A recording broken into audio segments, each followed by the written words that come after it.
तो आइए फटाफट से एक सीधे सा क्वेश्चन कर लेते हैं मैथ्स का, देखिए ध्यान से क्वेश्चन। ठीक है, तो क्वेश्चन को ध्यान से समझने की कोशिश करिएगा। क्वेश्चन में पूछा है ए और बी की वैल्यू। ठीक है, ये देखे, ये सब देके आपको पूछा है ए और बी की वैल्यू निकालने दिखाओ। तो सिंपल सा अलजेब्रा क्वेश्चन है। ठीक है, मेंस लेवल आप बोल सकते हैं। ठीक है, तो ध्यान से देखे करिएगा, आपको शायद सब समझ में आएगा। देखिए, तो यहाँ पे लिखा हुआ है कि ए स्क्वायर बी स्क्वायर 9 और 6ab और ये। तो यहाँ आपको अगर स्ट्राइक करके आप देखिए, आपको एक फॉर्मूला याद होगा, ए प्लस बी प्लस सी का होल स्क्वायर। ये क्या होता है? तो ये होता है असल में A square plus B square plus C square plus 2ab plus 2bc और प्लस 2ac। ठीक है, और इसके बाद ध्यान दीजिए, तो ये यहाँ से लेके यहाँ तक का पार्ट है।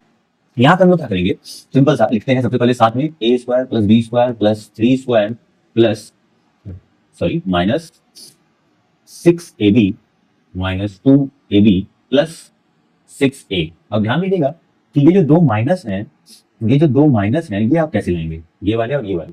तो जो आप फॉर्मूला लगाएंगे, जो आप फॉर्मूला अप्लाई करेंगे, इस फॉर्मूले के अंदर आपको चेंजेस करने होंगे। आप अप्लाई करेंगे असल में जो यहाँ b है, जैसे मान लीजिए इसको तो आप लोग मान लेंगे ये वाला ए स्क्वायर, ये बी स्क्वायर, लेकिन ये जो 3 का स्क्वायर हम लिखे हैं, इसको हम लोग मान लेंगे कि ये क्या है, -3 है ना।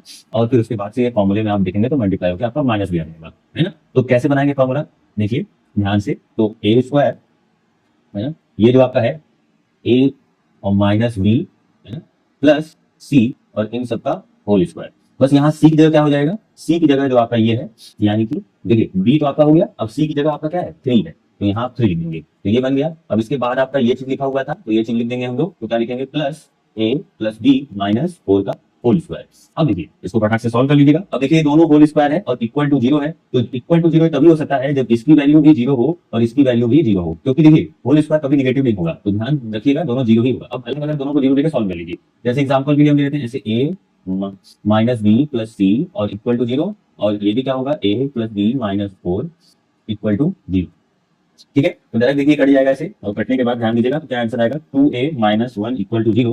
तो यहाँ से a की वैल्यू 1/2 आ जाएगी। ठीक है, और पुट करके आप b की वैल्यू भी निकालेंगे, तो b की वैल्यू क्या आ जाएगी, तो b की वैल्यू आ जाएगी आपकी, यहाँ पुट करेंगे आप तो 7/2 आ जाएगी। ठीक है, अब आपको पूछा है a और b की वैल्यू, तो एक क्या होगी a और b की वैल्यू, वो आप कैलकुलेट करके हमको कमेंट में बताइएगा। ठीक है, होप सो आपको समझ में आया होगा।